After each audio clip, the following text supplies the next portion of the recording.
everyone. What a beautiful morning to be here together. So, the first weekend of May, I love May, it's such a special month. And our theme for this month is creative intelligence. And when I was looking at this theme, it's kind of I had stuck in my mind somewhere without kind of checking on it that our theme was blossoming. And I had thoughts of preparing a little talk on blossoming, and then I looked again and found this creative intelligence, and I asked myself, actually, what on earth is that? I mean, when you look at it, what is creative intelligence? Very odd. I think we all have an idea of what intelligence is, like mental acuity, reasoning, the ability to put thoughts into words and to convey those thoughts to others. You know, the ability to do math, which I'm not very good at, so I'm kind of lacking there. But, you know, the intellectual capabilities that we all have. And yeah, now we kind of think that we humans have all these attributes and that other beings on this planet really don't, or don't have them so much, they're lower beings. And yet I'm going to ask you, anybody who has pets or who's raised animals knows that they certainly have intelligence. We tend to rate their intelligence as on a scale of higher or lower, yet all have the ability to function well in their natural environment. Just think of that. Each being in its own natural environment operates in a perfectly functional way. And that's a kind of divine intelligence right there. It's not an intellectual intelligence maybe, and yet they have that capability. And then we think of other animals like the chimpanzees and gorillas who've learned sign language. Or you think of sheepdogs that have learned how to herd sheep. These highly intelligent, we call them highly intelligent animals, and they're open to training from humans. So they're able to do all these things and really work, especially the sheepdogs, in harmony with humans and other kinds of dogs as well. You think of the police dogs and the rescue dogs and the dogs who are human companions, like for somebody who has epilepsy or whatever. So there's an amazing intelligence there with animals that is often brought out further with training from humans. And then, of course, I have to mention cats, because I am a cat owner. And I do have to talk about reverse training here, because my cats monitor me all the time. They know exactly where I am and probably know what I'm doing. I don't necessarily know where they are, but they have trained me very well. I am trained to come to their beck and call whenever they want. So, and of course, cats are royalty, so you know that this is what they expect: devotion from human beings. So I'm a very well-trained human being. So if you think cats are not smart, just think again, or talk to a cat owner, and you will soon find out. We are now learning also of the intelligence of trees, and in fact the intelligence of the whole web of flora, fauna, and the amazing, mysterious mycorrhizal network. It's an amazing system of communication, of which we of course are part of this, and yet unknowingly part of this. We humans modern humans have put ourselves apart from all that in the belief that we are above it with our elevated intellects, that we are superior in every way.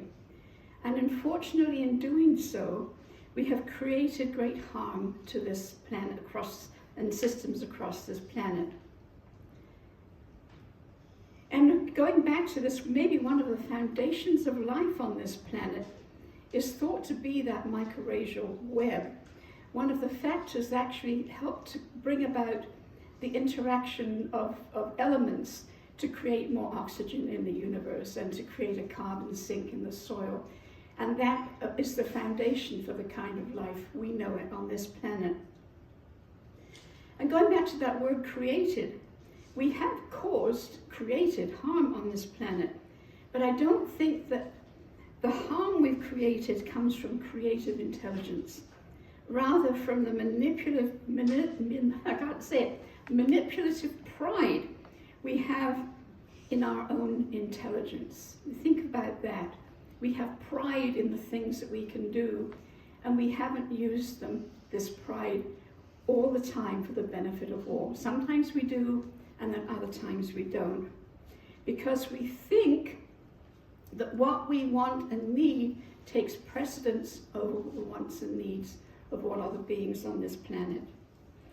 Our ancient ancestors did know and feel the connections of mind and spirit with all the beings, animal, vegetable, and mineral of this planet.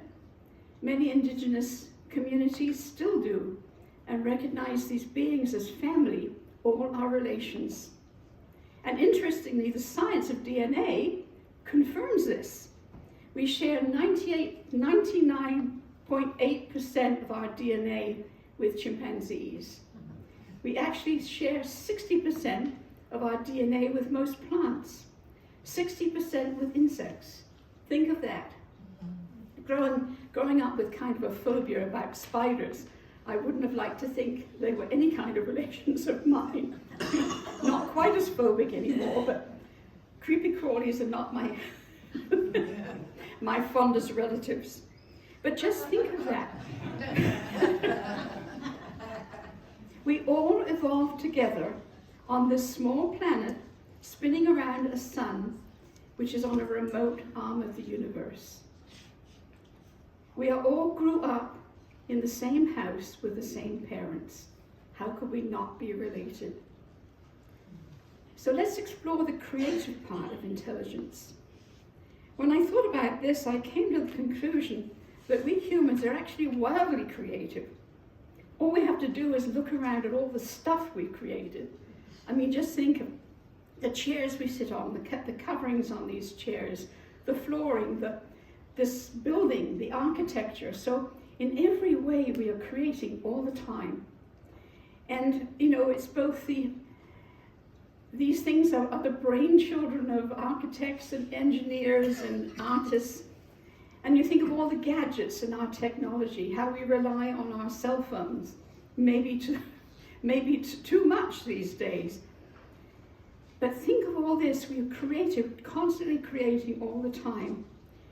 And beyond all this, also there's the ephemeral stuff, the music and the poetry, the arts, the drama, and also in a beautiful way, all the myths and legends that are there in every society on Earth. Amazing myths, very complicated. Some of them, you know, when archaeologists do digs and discoveries, they find all kinds of artifacts, and they ask themselves, well, this must be a ritual object. And yet not knowing what part this ritual object may have played, they can conjecture about it. But behind these ritual objects are all kinds of stories, all kinds of myths and legends. And you think of the shamans who were maybe the originators of religion or spirituality on this planet, how they enacted in a very creative way their connection with the planet and with the animals and the plants and everything on this planet. So I think we are very deeply creative. In fact, I think we are compelled, we are urged to create in one way or another. And yet we might think of ourselves as not being too creative. Have you ever thought to yourself, well, other people are creative, but I'm not creative? But just think how you arrange your home. Think of the colors you like, the clothes you wear, the food you like to prepare. Do you like to sing or dance or play an instrument or engage in craft projects? Do you like to teach and play with children? Plant, redecorate. All these things are expressions of our creativity, which we all have in one way or another. And we're thinking of this, it kind of reiterate that we have this urge to create, to express ourselves in some way. So this urge to create is to express ourselves, and this need to express is a sharing. It's like we want to express ourselves in order to connect and share with others. I don't think we're expressing ourselves just for ourselves. It's really for the benefit of the whole, if we really think about it, because we have this desire to connect. And it's more than a desire just to connect with our human beings. If we really go deeply into it and we start to look at the plant life and the animal life on this planet and how we connect with our pets and this love we feel for them, it's like, yes, we have this urge to connect in every way with every other being if we allow it to be. If we go beyond that feeling that I am a human being and I have this superior intellect, and back to the simplicity of just being a being amongst other beings with maybe a special quality to share, but recognizing the special qualities of all other beings.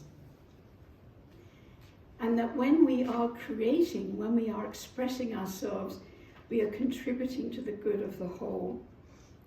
So let's pull together intelligence and creativity, and let's distill them into a new substance, which I'll call creative intelligence. Is this something a little different?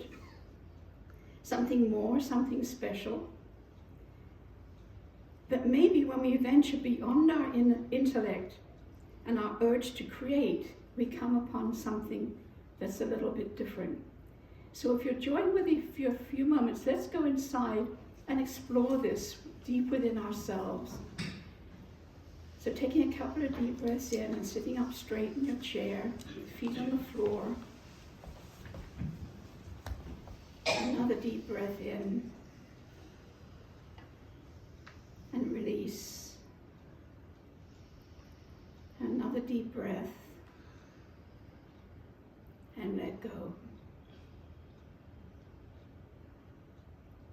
And just relax your mind and open to yourself something that makes you smile, that lights you up. Whatever that is, think of something that inspires you. It could be something very simple.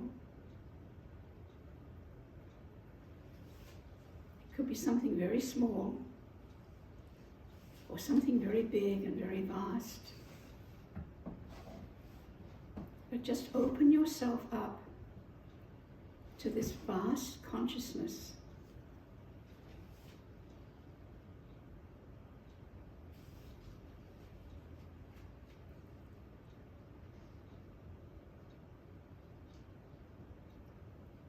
And whatever comes to mind, see what comes to mind and ask whatever it is. Maybe it's a little animal. Maybe it's an insect. Maybe a tree or a flower. What do you have to share with me? What do you have to tell me?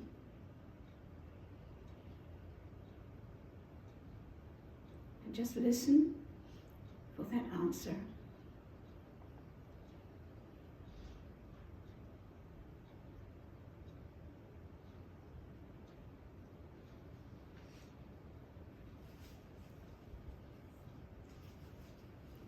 Even if that answer is silence, that silence has something to tell you. Maybe if the answer is silence, the gift you have to share is silence. The silence of openness. The silence of receptivity, which is in itself something creative. Or maybe there's a whisper of something to do, something to create. In which case, there's a little thread of something to follow there.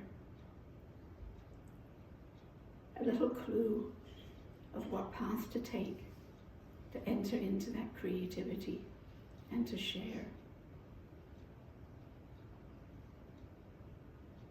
And breathing in again, recognize that connecting with this vast consciousness is actually connecting with the divine.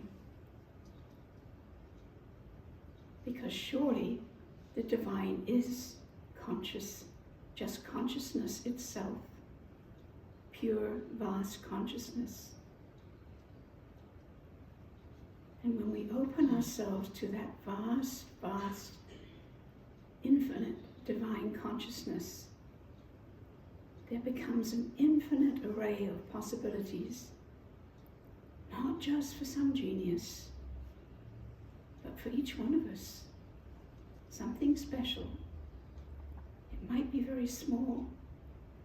It might be something very big. But whatever it is, it's special and it's for us personally. For each one of us, something to be or to do. Just hold that in silence for a few moments.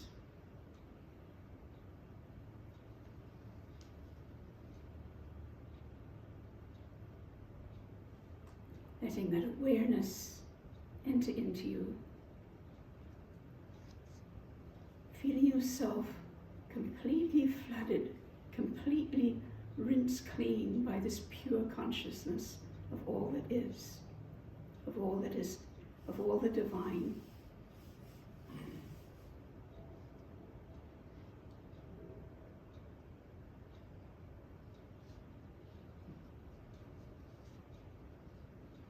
And then taking a deep breath and letting go. And another deep breath and starting to come back to your chair. And when you're ready, open your eyes. So as we just discovered, when we tap into the source, the divine whole in deep meditation or in a state of let go, this divine flow comes into us and true inspiration happens. You think of inspiration, it comes from the word inspire, which is to inhale. So it's kind of like we are inhaling that divinity, that pure consciousness, the very source of intelligence and creativity. And it's no longer from our limited intellect, no longer from our busy creative tasks. And think about this, for myself in particular, tending to be a bit task-oriented, very often I'm so busy thinking of the next thing to do that sometimes I'm losing connection with that pure creativity, with that pure inspiration. It's just a list of things to do. So coming back to something that's pure and simple, fresh as cool water, with the light of sun, moon, and stars. It is other, and yet not other. It is our very source, divine creative intelligence. So for me, creative intelligence is that spark of divinity that seemingly comes almost out of the blue, and yet it is within us when we get out of our own way. And when we think of the great geniuses of the world, often they've related how their inspiration and solution to problems came in dreams or in a state of let go, some other state beyond thinking. And even some of them, I think of Isaac Newton and Gottfried Wilhelm Leibniz, came separately upon the idea of calculus from different locations, one in Germany, one in England, that they came upon this round about the same time, separately without communicating with each other. So it's like these geniuses had the openness, had the ability to come across these ideas, and yet seemingly it came to them from somewhere else entirely. It's pretty amazing, and to think that it came to two people at almost the same time who were not even in communication with each other. And I'd like to close with a quote from Isaac Newton. "I do not know what I may appear to the world, but to myself I seem to have been only a little boy playing on the seashore and diverting myself in now and then finding a smoother pebble or a prettier shell than ordinary, whilst the great ocean of truth lay all undiscovered before me." So I think the essence of that is that playfulness, that wonder. And I think creative intelligence connects us to that wonderful childlike innocence playing on a seashore, finding something beautiful and wondering about it, and maybe coming upon, incidentally, some discovery through our play. And also what I love about this is the humility of this statement. He wasn't seeing himself as a great mind, but simply as a child playing in innocence and pure joy. So that, my friends, is surely where we find our own creative intelligence. Thank you all very much.